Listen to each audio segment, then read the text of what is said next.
त्यावेळेला हा नामांतराचा प्रश्न आला होता की मराठवाडा विद्यापीठ जे आहे त्याला डॉक्टर बाबासाहेब आंबेडकरांचं नाव द्यावं. त्याला खरं तर विरोध करण्यासारखं काही नव्हतं, कारण तिकडची पार्श्वभूमी अशी आहे की निजामाच्या काळामध्ये औरंगाबादमध्ये महाविद्यालयीन शिक्षणच नव्हतं.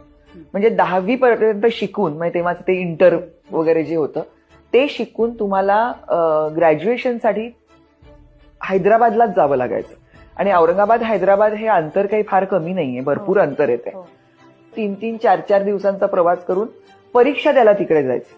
अशा परिस्थितीमध्ये बाबासाहेब आंबेडकरांनी एक खूप मोठा परिसर घेऊन, नागसेन वन हा परिसर जो आहे तिथे त्यांनी पहिली महाविद्यालय सुरू केले.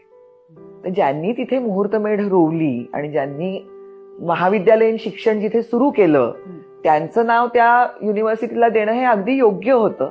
पण तरी सुद्धा फार निरनिराळ्या कारणांनी त्याला विरोध झाला आणि नामांतराचा एक खूप मोठा लढा, म्हणजे हैदराबाद मुक्तीसंग्राम एक तर सगळेजण लढलेलेच होते.